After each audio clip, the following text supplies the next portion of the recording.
Sweden, and the USA.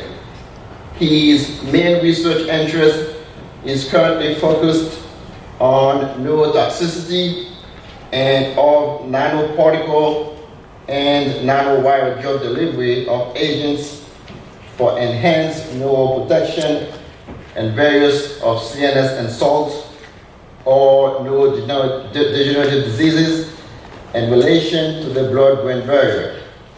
He has authored more than 250 original research papers and edited several book volumes of Progress in Blood and Brain Research series. I now take the immense pleasure of inviting Donald Dwyer to felicitate Harry Shankar Sharma with Keynote certificate.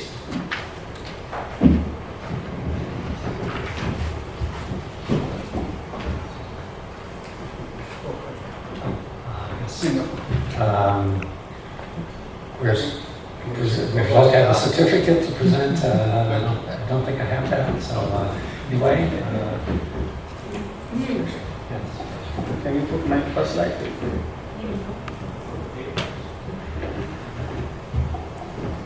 I have wrote it already then.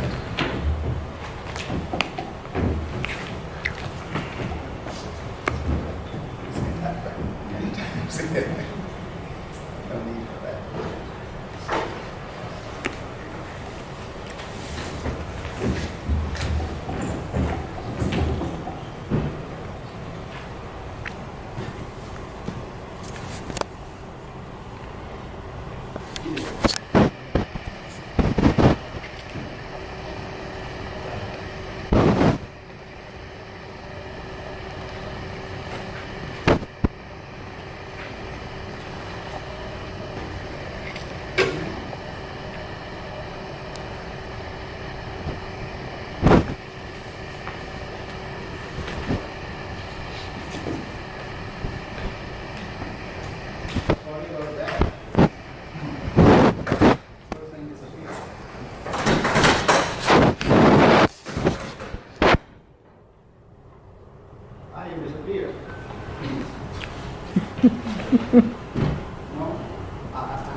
Thank you for the honor of giving the first speech in this Congress with a great audience.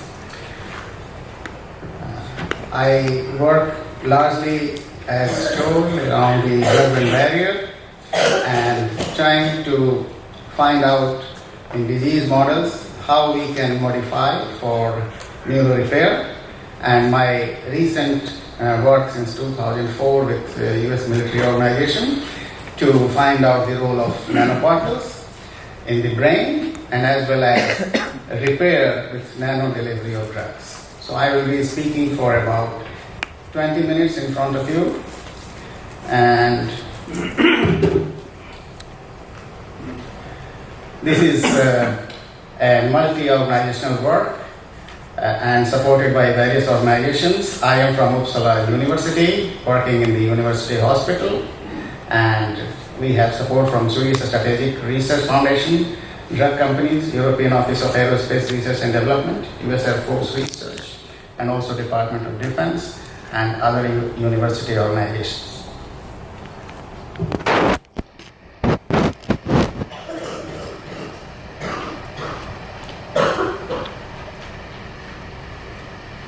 Does it move?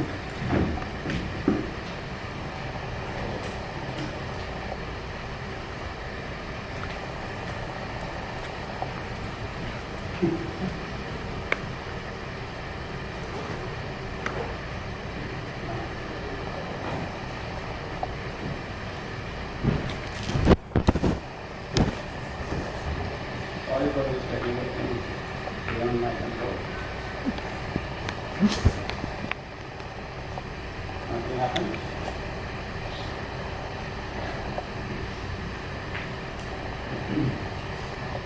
Well, what I'm going to tell you, these technical things. Why is not moving?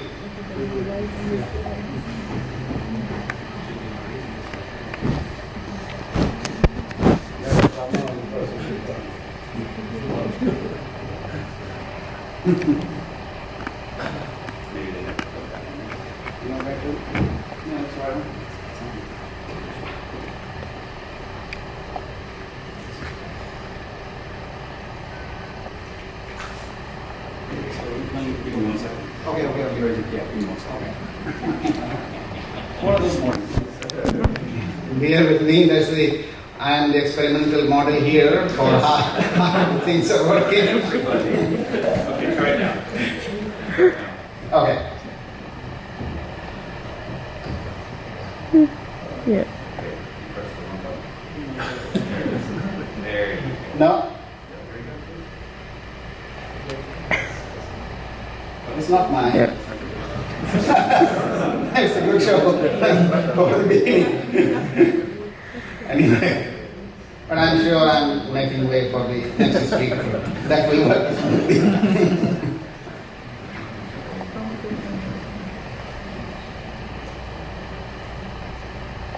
Whatever. Okay. No. Yeah, good image.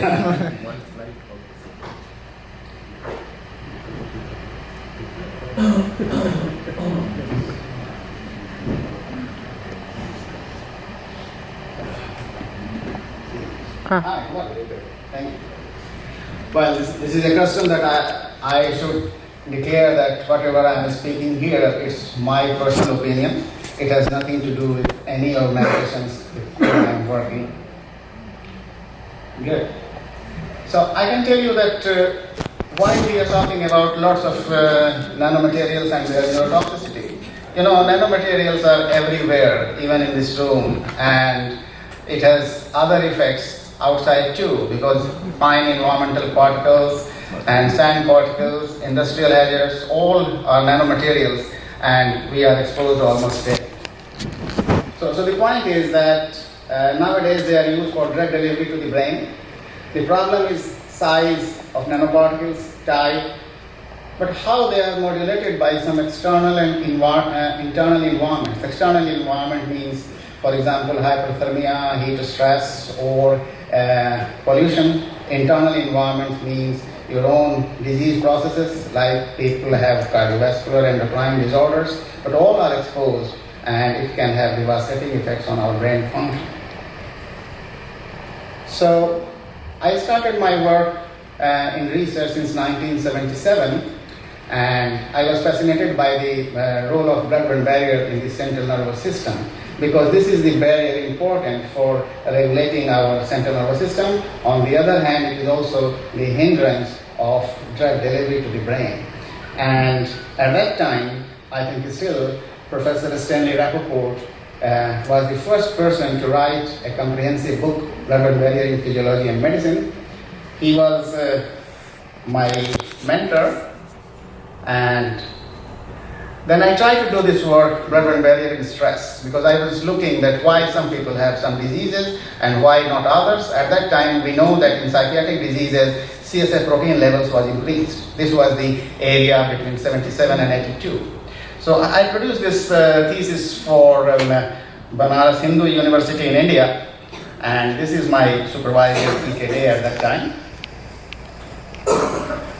So still I am obsessed with the role of blood-brain barrier. We still do not know. We are talking about neuroprotection, but neuroprotection is the term coined somewhere in early 80s, means we have to protect neurons. But now the physiology and pathology is completely changed. We are also looking to protect glial cells as well as the microglial cells. But the point is that here you can see that by number, even endothelial cells that are the basic building of blood-brain barrier are much more than the neurons. So what about that? Nobody was thinking about that. So we produced this book in 2003, And I had the honor that Milton Brightman, who was the person discovered the anatomical basis of the blood-brain barrier, has written foreword to this volume. And I was also fortunate that my Indian thesis on blood-brain barrier was reviewed and examined by Stanley Irwin Rappaport. So this is one of the highlights, and he recommended, of course. So I was very much delighted about that. So this is the anatomical site of the blood-brain barrier, and it is stopped by lanthanum. Its size is 12 angstrom by Milton Brightman. So I was fascinated about that. And basically, I'm a neuropathologist trained under Yngve Olsen in Uppsala University. And then I met electron microscopist Professor Sharma in Berlin. I was Humboldt Fellow in Germany and learned electron microscopy of the blood-brain barrier. So I believe that any kind of CNS insert that require treatment, Neuropharmacology Congress is here. So it disrupts the blood-CNS barrier. It means also a spinal cord and produces various cellular changes leading to cell death. I am working on this aspect. Concerning the involvement of nanoparticles and nano-neuropharmacology, we try to address this question in this book, Nano-Neuroscience and Neuropharmacology, Progress in Brain Research in 2009, and we have compiled some of the things. But look, what happens to the nanoparticles? Our soldiers are posted in many places. This is an example of Middle East, and they are exposed to sand particles almost daily. These soldiers are combat soldiers and also peacekeeping soldiers, but something will happen to them, like traumatic injury. I believe that their physiological or pathological consequences will be entirely different than what we used to have in normal pests. This is another example where our soldiers are faced daily, missile explosion, gunpowder explosion, and they are breathing these kinds of things almost regularly. This is another 5 pictures from US military. So in the 2012 book, we emphasized new concepts of neuroprotection, and we are also working with US FDA. This is Dr. Bill Slicker. He is the director of National Center of Toxicological Research in Jefferson, US FDA. We are working with this. So I can give you some examples. If you have hypertension and you are subjected to simple changes in the environmental factors, the pathological changes in the brain will be different. So what we did, in animal models, we have made rats hypertensive, exposed to silica dust, and tried at 21 degrees Celsius and 33 degrees Celsius. What you can see that neuronal changes in the cortex were much more severe in hypertensive animals intoxicated with silica dust at 33 degrees Celsius than 21. So the silica toxicity is exacerbated at high environmental temperature. You should not forget. These are just without silica toxicity. The other common condition in our human beings is diabetes. That is quite common. And if you expose silica, the same identical dose to diabetic animal models, you can see here that this is the leakage of albumin. It is much more excessive compared to silica only, and here is the diabetes only. So the combination of nanoparticles with different kind of internal factors are dangerous. This is showing an example of neuronal changes in the cortex. You see this combination of silica and diabetes is much more devastating changes in the cerebral cortex as compared to the other situations.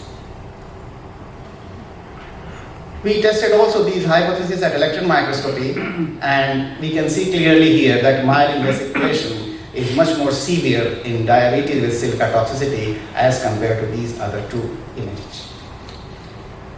Then we are working with, in part with Dr. Aaron Shikanova, he is chemistry Nobel laureate, on how ubiquitin can be modulated under these circumstances. Some of the results are still, I'm not able to disclose. So now question comes, people are using nanomedicine. There are two aspects. One, the direct effect of nanoparticles on the brain. Secondly, we are delivering drugs using nanoparticles. So whether these nanoparticle tools are quite safe for clinical use, this is our hypothesis. And why we use probably we believe that the drug is delivered using nano medicine. They have much more better efficiency than the basic compound. What could be the reason? The reason might be that the drug is bound to these nanoparticles, may be less degradable in the system. The second thing might be more efficient to penetrate in different areas of the nervous system. But we have very less idea on neurotoxicity. The reason is that all nanoparticles, most of the nanoparticle research are doing in vitro experiments, and in vivo experiments are not very much well known to us even nowadays. So the question is, shall we use different nanoparticles to level the identical drug, same drug, and can have same effect or different effects? These are the questions.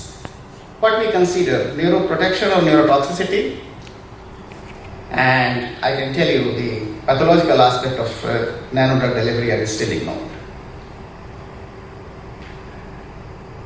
The new point, we were just last week in Bethesda to discuss US FDA policy about regulation of nanomaterials to human health. And it was turned out that still we have no regulation so far telling that the disease states, the nanoparticles effect could be entirely different. But they are working on this, and probably, hopefully, we will have in 2017 a new regulation by US FDA. So these are different factors, healthy versus disease cases, environmental factors, I told you. We still do not know about genetic factors. These are entirely new aspects.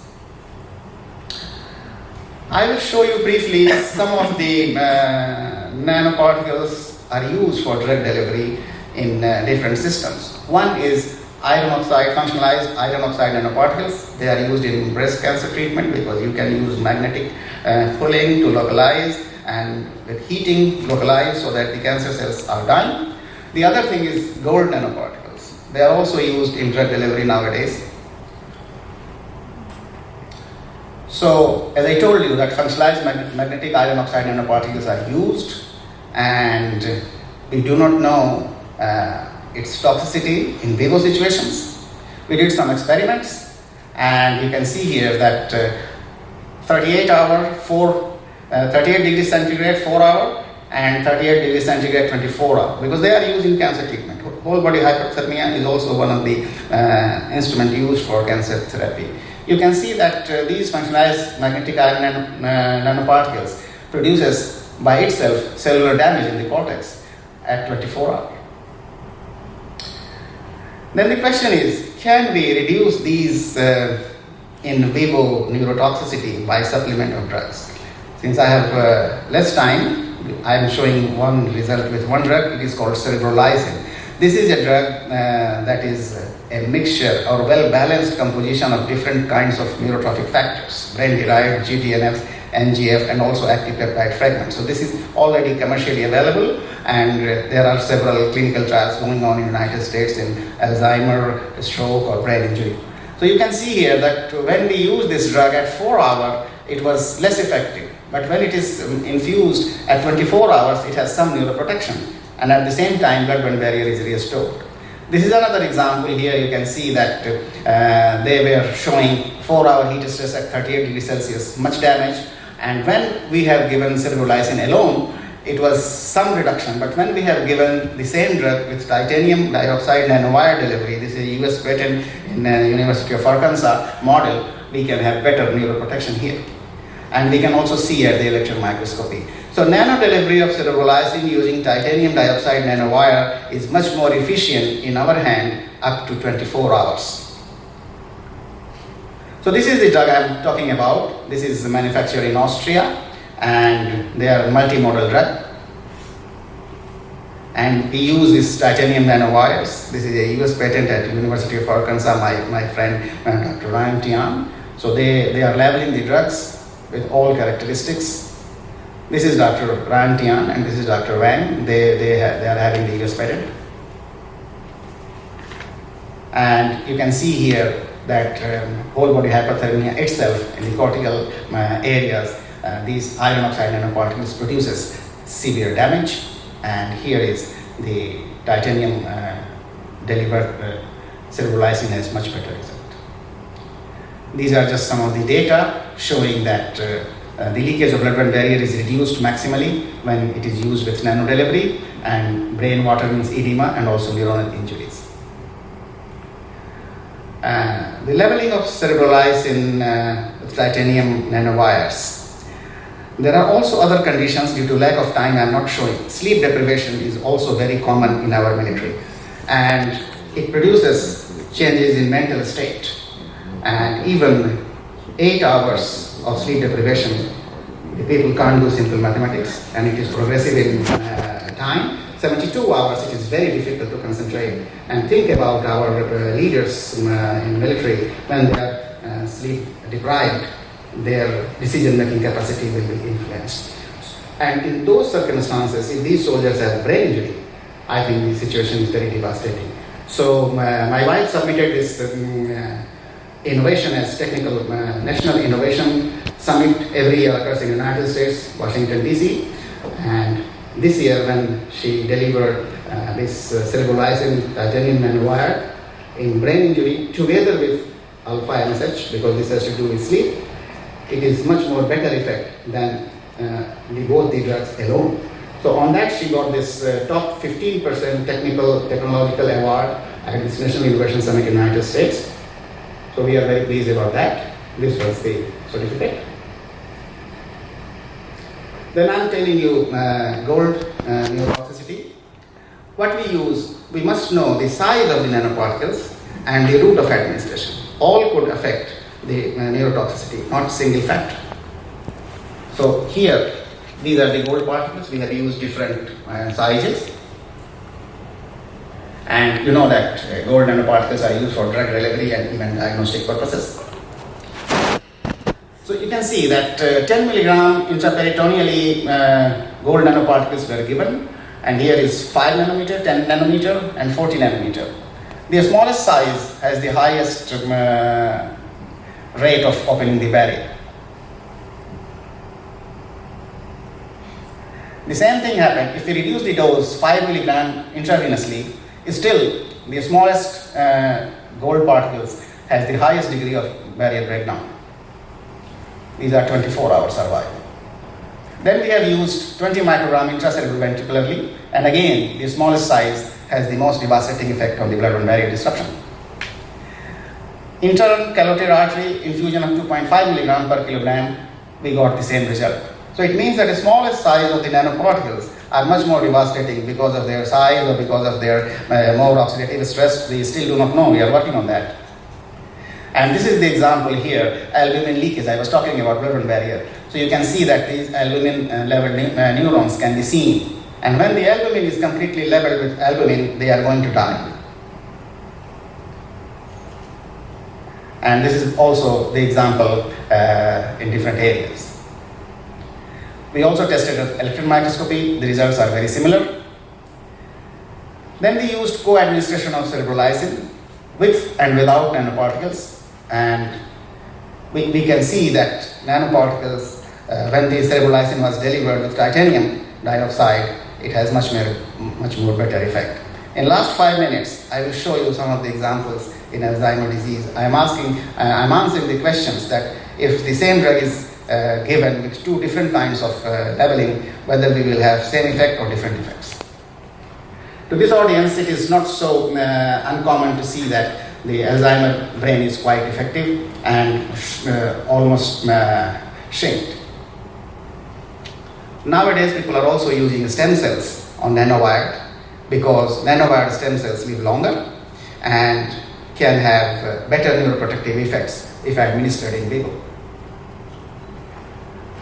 In 2013, I was having the honor of when we have given cerebrolizin titanium dioxide nanowire for neuropathic pain. The US government found that it is 20% top technology at that time.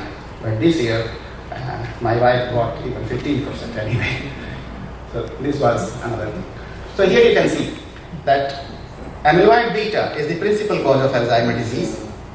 And we have infused this amyloid beta protein intracerebroventricularly for 4 weeks to have this Alzheimer-like conditions. Here you can see that in mice, it is much more highly elevated. Nanowire cerebrolysine was able to reduce almost near control level. The second thing we tested with tau, tau is also increased in the brain, and nanowire cerebrolysine reduced the tau level accumulation very significantly as compared to the cerebrolysine alone. Then we are neuropathologists, we went to cell structure, and here you can see that amyloid beta infusion increased albumin, also the astrocytic reaction and neuronal reactions, and this titanium nanowire cerebrolysine reduces all these changes.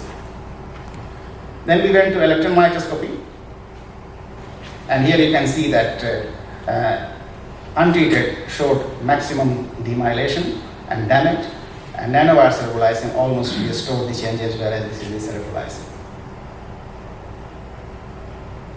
We also tested co-administration of stem cells, nanowire, together with cerebrolysine, and we get the maximum benefit in the combination as compared to the either drug alone.